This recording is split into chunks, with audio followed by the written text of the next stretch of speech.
పిత పుత్ర పవిత్రాత్మ నామమున ఆమేన్.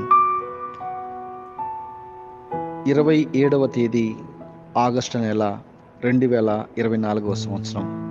ఈనాటి ప్రభు వాక్కుని మనము ధ్యానం చేద్దాం. ఈనాటి సువిశేష భాగం మత్తయి శుభవార్త 23వ అధ్యాయము 23వ వచనం నుండి 26వ వచనం వరకు మనము ధ్యానం చేద్దాం. అయ్యో మోసగాండ్రైన ధర్మశాస్త్ర బోధకులారా, పరిసయ్యులారా, మీరు పుదీనా, సొంపు, జీలకర్ర మొదలగు వానిలో కూడా 10వ వంతును చెల్లించుచున్నారు. కానీ ధర్మశాస్త్రమునందలి అతి ప్రధానమైన చట్టమును, న్యాయమును, దయను, విశ్వాసమును నిర్లక్ష్యము చేయుచున్నారు. వారిని చేయవలసినదే, కానీ వీనిని ఏమాత్రము నిర్లక్ష్యము చేయరాదు. అందులైన మార్గదర్శకులారా, మీరు వడపోసి దోమను తీసివేసి ఒంటెను దిగమింగుచున్నారు. అయ్యో వంచకులైన ధర్మశాస్త్ర బోధకులారా, పరిసయ్యులారా, మీరు గిన్నెను పళ్ళెమును బాహ్యశుద్ధి చేయుదురు, కానీ మీ అంతరంగము పూర్తిగా దౌర్జన్యముతోనూ దురాశతోనూ నిండి ఉన్నది. గ్రుడ్డి పరిసయ్యులారా, గిన్నెయు పళ్ళెమును వెలుపల కూడా శుద్ధి అగునట్లు ముందు వాని లోపల శుద్ధి చేయుము. ఇది క్రీస్తుని సువిశేషము. క్రీస్తువ మీకు స్తుతి కలుగునగాక. ప్రియమైనటువంటి క్రైస్తవ సహోదరి సహోదరులారా, ఈనాడు ఈ యొక్క ఉదయకాల సమయంలో దేవుని యొక్క వాక్యాన్ని మనం ధ్యానం చేద్దాం. ఇక్కడ పరిచయులు ఏం చేస్తున్నారంటే, ఈ ఒక్క వాక్య భాగాన్ని చదివినప్పుడు మనకు అర్థమవుతుంది ఏంటంటే, చేయవలసినటువంటి పని చేయకుండా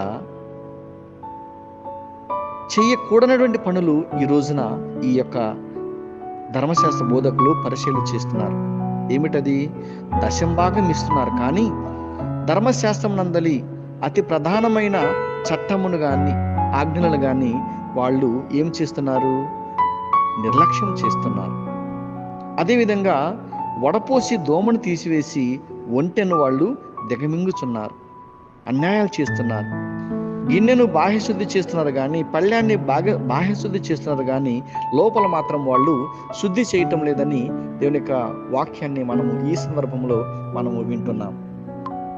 కాబట్టి ప్రియమైనటువంటి దేవుని బిడ్డలారా, గమనించండి, మనము చేయవలసిన పనులు ఏమిటి, చేయకూడనటువంటి పనులు ఏమిటో మనం క్లుప్తంగా ధ్యానం చేద్దాం.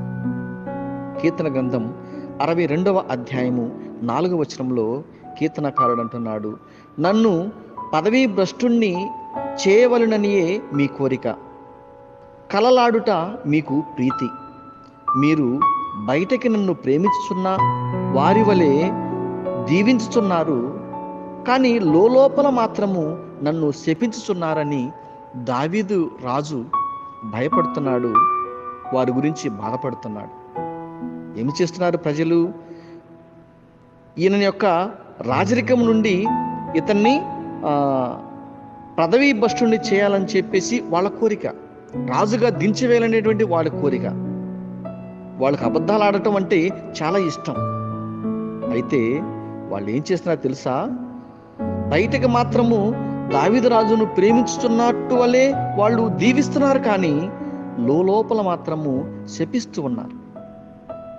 లోపల అంటే చేయవలసిన పని చేయకుండా పైకి మాత్రం చేస్తూ లోపల కుట్రలు కుతంత్రాలతోటి వాళ్ళు జీవిస్తున్నారు. రెండవది సామెతల గ్రంథం 21వ అధ్యాయం 10వ వచనంలో, దుర్మార్గునికి ఎల్లప్పుడూ చెడ్డను చేయవలననియే అతని కోరిక, అతనికి తోటి నరుడి మీద దయ పుట్టదు అంటాడు సామెతల గ్రంథంలో. దుర్మార్గుడికి ఎల్లప్పుడూ కూడా చెడ్డను చేయాలి, చెడు పని చేయాలి అనేటువంటి తలంపు ఉంటుంది, కానీ ఒక మనిషికి, ఒక వ్యక్తికి, సాటి సహోదరుడికి మంచి చేద్దాం అనేటువంటి ఆలోచన లేదు. అందుకే యేసుక్రీస్తు వారు 10 ఆజ్ఞలను కుదించి 2 ఆజ్ఞలు మనకిచ్చారు. ఆ 2 ఆజ్ఞల మొట్టమొదటిది, మీ దేవుడైన ప్రభువును పూర్ణ హృదయంతో, పూర్ణాత్మతో, పూర్ణ మనసుతో ప్రేమించాలని చెప్పారు. రెండవది ఏమిటి? నిన్ను వలె నీ పొరుగు వారిని ప్రేమించమని. కానీ వాళ్ళు ఇక్కడ ప్రేమించటల్లా. ధర్మశాస్త్ర బోధకులు కానీ పరిశీలు కానీ వాళ్ళు ప్రేమించటలా, చేయవలసిన పని చేయటల్లా, చేయకూడనటువంటి పనులు వాళ్ళు చేస్తూ ప్రజలను దేవునికి వాళ్ళు దూరంగా చేస్తున్నారు. కాబట్టి ప్రియమైనటువంటి దేవుని బిడ్డలారా, మనము ఎలా ఈ రోజుల్లో జీవిస్తున్నామో మనము జ్ఞాపకం చేసుకునండి. ఆదాము అవ్వలు ఏమి చేశారు? ఇదిగో ఈ చెట్టు పండ్లన్నీ తినమని చెప్పాడు దేవుడు. ఆ చెట్టు పండు మాత్రం తినవద్దు అంటే వెళ్ళి ఆ పండును మాత్రమే తిని ఈ లోకానికి మరణాన్ని తీసుకొని వచ్చారు. ఇంకొకటి యోనా గారు, నువ్వు నినివే పట్టణానికి వెళ్ళి 40 రోజుల్లో ఆ యొక్క నినివే పట్టణం నాశనం అయిపోద్దని చెప్పు, వాళ్ళ పాపాల గురించి చెప్పు అని చెప్పి ఆయన నినివే పట్టణం వెళ్ళమంటే ఆయన ఏం చేశాడు? తర్షీసు పట్టణానికి పోయి తన ప్రాణం మీదకి తెచ్చుకున్నాడు. రేపటి దినమున మనం ధ్యానం చేస్తాం. అగస్టిన్ గారు, ఆయన ఒక ఆచార్యుడిగా నువ్వు రోమా పట్టణం వెళ్ళమని చెప్పేసి ఆమె తల్లి చెబితే ఆ తల్లిని మోసం చేసి ఆయన ఏం చేశాడు తెలుసా? మిలాన్ అనేటువంటి పట్టణానికి ఆయన వెళ్ళాడు. ఈ విధంగా మనము చేయవలసిన పనులు చేయకుండా మనము ఏ పనులు చేస్తూ మనము దేవునికి దూరం అవుతున్నాం. రోమిలకు రాసిన లేఖ 7వ అధ్యాయము 18వ వచనం నుంచి 23వ వచనం వరకు మనం గమనించినట్లయితే ఇక్కడ పౌలు గారు చెబుతున్నారు. పౌలు గారు కూడా తన జీవితంలో ఏమి చేశారో చూద్దాం. 7వ అధ్యాయము 18వ వచనం నుండి 23వ వచనం వరకు చూస్తే, నా యందు అనగా ఈ భౌతిక శరీరమునందు మంచి అన్నది లేదని నాకు తెలుసు. ఎలైనా మంచి చేయవలనని కోరిక నాలో ఉన్నను దానిని నేను చేయలేను. నేను చేయగోరు మేలు చేయక చేయగోరని చెడును చేయుచున్నాను. కనుక నేను చేయగోరని దానిని చేసినచో దానిని చేయనది నేను కాదనేది కదా దాని భావము. నా యందు నివసించున్న పాపమే దానిని చేయుచున్నది అని అంటున్నాడు ఆయన. నేను మంచి చేయాలని అనుకుంటున్నాను, మంచిగా జీవించాలని అనుకుంటున్నాను, కానీ నేను ఆ మంచిని చేయలేకపోతున్నాను. ఎందుకంటే దేవుడి యొక్క ఆత్మ నాలో ఉంది, దేవుని పని చేయాలని నాలో ఉంది, కానీ నా శరీరం మాత్రము ఇదిగో ఈ పాడు పని చేయి, ఈ పాడు యొక్క ఆలోచన చేయి అని చెప్పి తన శరీరం వంట పాపానికి అంటే వేరే ఆలోచనలకు వేరే స్వభావానికి తీసుకుపోతూ ఉంది. కాబట్టి ఆయన మంచి చేయాలనుకుంటున్నాడు కానీ చేయలేకపోతున్నాడు. ఈ రోజుల్లో మనం కూడా అలాగనే ఉన్నాం. మంచి చేద్దామని ప్రయత్నం చేస్తున్నాం కానీ మంచిని చేయలేక ఈరోజు పాపంలో పడుతూ ఉన్నాం. కాబట్టి ప్రియమైనటువంటి దేవుని బిడ్డలారా, ఈ పరిచయులు ధర్మశాస్త్ర బోధకులు వీళ్ళు చేయవలసిన పని చేయకుండా చేయకూడని పనులు ఈ రోజున చేసి దేవునికి వాళ్ళు దూరం అవుతున్నారు, ప్రజలను కూడా దూరం పెడుతున్నారు. కాబట్టి ఈ సందర్భంలో మనము చేయవలసిన పనులు ఏమిటి? జకర్యా గ్రంథం 8వ అధ్యాయం 16-17 వచనంలో మనం చూసినట్లయితే, మీరు చేయవలసిన పనులు ఇవి, అంటే చేయవలసిన కార్యములు ఇవి. ఏమిటి? ఒకరితోనొకరు సత్యము పలుకుడు, మీ న్యాయస్థానములలో శాంతికి ఆలవాలమైన న్యాయము జరిగింపుడు, ఒకరికొకరు కీడు తలపెట్టకుడు, కూట సాక్ష్యము పలుకకుడు, ఇట్టి పనులు నాకు గిట్టవు అని దేవుడు చెప్తున్నాడు. మనం ఏం చేస్తున్నాము?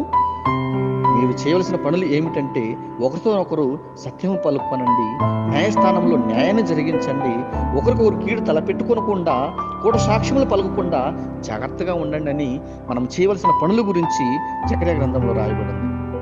ఆ తర్వాత 2వ కొరింథీయులకు రాసిన లేఖ 8వ అధ్యాయం 21వ వచనంలో, కేవలము ప్రభు దృష్టిలో మాత్రమే కాక మనుషుల దృష్టికి కూడా మంచి అనిపించినదే చేయవలనని మా ఉద్దేశము అని పౌలు గారు అంటున్నారు.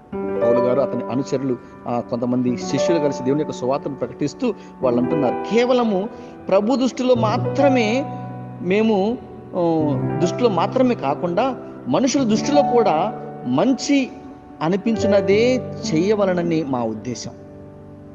వాళ్ళు చూడండి, అందరితోటి మేము మంచిగా ఉండాలి, అందరితోటి కలిసిమెలిసి ఉండాలి, దేవుడితోటి ఇటు మనుషులతో కూడా మేము మంచిగానే జీవించాలి, దేవుడితో ఒక రకంగా మంచి చేస్తూ మంచిగా నటిస్తూ ఎదుటి వారికి మేము మోసం చేయకూడదు, వాళ్ళతో కూడా మేము మంచిగానే ఉండాలి అని వారి యొక్క ఉద్దేశం. కాబట్టి మనం ఇలా జీవించినప్పుడు, దేవునికి మనుషులకి మంచిగా జీవించినప్పుడు ఇది చేయవలసిన పని. మనం ఈ మంచి పనులు చేసినప్పుడు దేవుడు మనల్ని అమితముగా దీవిస్తూ ఉంటారు, ఆశీర్వదింపచేస్తూ ఉంటారు. ప్రియమైనటువంటి దేవుని బిడ్డలారా, ఈరోజు మనం చూసినట్లయితే ఇంకొక ముఖ్య ఉద్దేశం ఏమిటంటే, ఈ రోజున పునీత మోనికమ్మ గారి యొక్క పండుగను జరుపుకుంటుంది శ్రీ సభ. ఈ రోజున మోనికమ్మ పేరు కలిగినటువంటి వారందరికీ కూడా పేరు పండుగ శుభాకాంక్షలు తెలియజేస్తున్నాం. ఈమె గురించి క్లుప్తంగా మనం ధ్యానం చేసినట్లయితే, ఈమె 331 సంవత్సరంలో ఆమె జన్మించింది. ఈమె ఒక క్రైస్తవురాలు. ఈమె యొక్క భర్త పేరు ఈమె వివాహం చేసుకుంది. ఈమె భర్త పేరు పెట్రేసియన్ అనేటువంటి ఒక వ్యక్తిని వివాహం ఆడింది. ఈయన క్రైస్తవేతరుడు. యేసు గురించి కానీ ఆయన పనులు కానీ ఆయనకు తెలియదు. ఈయనకు ఈ క్రైస్తవ అలవాట్లంటే చాలా ఇబ్బంది, కోపం. ఆ తర్వాత ముక్కు మీద కోపం అంట ఆయనకి, ఎక్కువ ముక్కు మీద కోపం, చాలా కోపిష్టి. కాబట్టి ఆయన మారడం కోసము ఈ మోనికమ్మ గారు 18 సంవత్సరాలు ఆయన కోసం ప్రార్థన చేసింది. 18 సంవత్సరాలు ప్రార్థన చేసింది. ఈ 18 సంవత్సరాల్లో నరక యాతన అనుభవించింది. పిల్లలను మంచిగా క్రమశిక్షణగా మన యొక్క క్రైస్తవ పాఠశాలలో కళాశాలలో చదివించాలనేటువంటి ఆమె యొక్క ఆశ. కానీ అది చాలా కష్టంగా ఉండేది. ఏదో విధంగా దేవుడు 18 సంవత్సరాల ఆమె యొక్క ప్రార్థనను ఆలకించి ఆయనకు జ్ఞానస్థానం ఇప్పించి మారు మనసు పొందేలాగా చేసింది. ఆ తర్వాత కొద్ది రోజుల తర్వాత ఆయన చనిపోయాడు. చనిపోయిన తర్వాత మరలా ఇంకొక శోధన ఏమిటంటే, తన పెద్ద కుమారుడు అగస్టిన్ గారి గురించి మనము రేపు ధ్యానం చేస్తాం. ఆయన గురించి ఆయన యొక్క వేదన, శోధనలు, బాధలు ఎక్కువైపోయాయి. ఆయన మారటం లేదు. ఆయన కాలేజీలో చదువుకునే సమయంలో 15 సంవత్సరాలు ఒక ఆమెను ప్రేమించి ఆమెతోటి 15 సంవత్సరాలు ఆయన జీవించాడు. ఆ తర్వాత ఆయన 33వ సంవత్సరంలో దేవుని తెలుసుకున్నాడు. ఈ 33 సంవత్సరాలు ఆయన కోసం ఎడతెగక ప్రార్థన చేసింది. అదేవిధంగా చాలామంది బిషప్లను కలిసి ఆయన కోసం ప్రార్థన చేయండి అని వేడుకునేది. వాళ్ళ దగ్గర వీళ్ళ దగ్గర అందరి దగ్గరికి వెళ్ళి ఆయన కోసము ప్రార్థన చేయమని చెప్పింది. వాళ్ళు అనేవాళ్ళు, ఏమి కాదమ్మా, నీ ప్రార్థన దేవుడు వింటాడు, తప్పకుండా నీ కుమారుడు మారతాడు, ఏం నాశనం చెందడు అని చెప్పి వాళ్ళు అభయం ఇచ్చేవాళ్ళు. ఆ విధంగా ఆమె అతని కోసం ప్రార్థన చేసింది. ఆ చివరికి ఆమె చెప్పింది ఆయనతోటి, నా యొక్క ఒక కోరిక ఉందయ్యా. ఆ ఒక్క కోరిక ఏమిటంటే, నా కుమారుడా, నా జీవితంలో ఉన్నటువంటి చివరి కోరిక ఏమిటంటే, నిన్ను ఒక కథోలిక గురువుగా నేను చూడాలి, నిన్ను ఒక కథోలిక గురువుగా చూడాలని చెప్పి ఆమె తన యొక్క కుమారుడితో చెప్పినప్పుడు ఆయన పాపం మనసు మార్చుకొని దేవుని యొక్క పని చేయటానికి సిద్ధమయ్యాడు.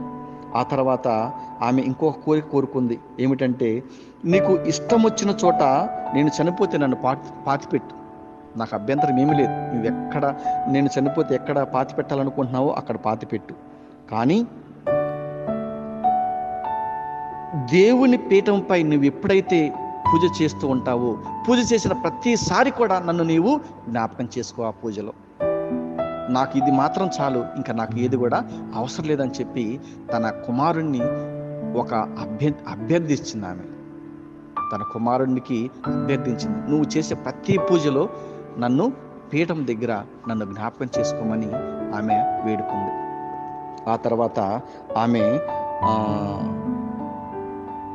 రోమాపురి కోట అయినటువంటి వస్తియా అనేటువంటి పట్టణం చేరుకున్నప్పుడు కార్తేజుకు వెళ్ళు మార్గ మధ్యంలో తన కుమారుని చేతిలో ఆమె ప్రాణం విడిచింది.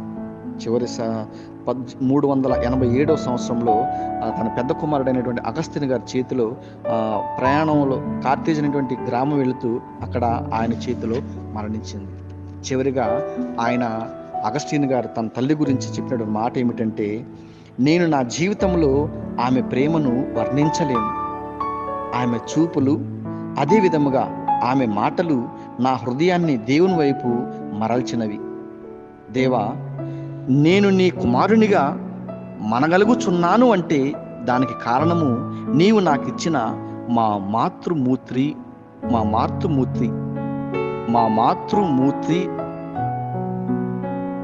అని, నీవు నాకిచ్చిన మా మాతృమూర్తి అని ఆయన ఆమె గురించి తెలియచేస్తున్నాడు, ఆమె గురించి వర్ణించుకున్నాడు. కాబట్టి ప్రియమైనటువంటి దేవుని బిడ్డలారా, ఆమె ప్రార్థన తన కుటుంబాన్ని మార్చింది, ఆమె ప్రార్థన తన భర్తను మార్చింది, ఆమె ప్రార్థన ఒక గొప్ప కుమారుణ్ణి మార్చి ఒక గొప్ప పునీతుడిగా చేసింది. కాబట్టి మనం నిత్యం ప్రార్థించాలి. నిత్యము ప్రార్థించినప్పుడు ఆమె చేయవలసిన పని చేసింది, దాని ఫలితం అనుభవించింది ఈరోజు పట్టణంలో కూడా.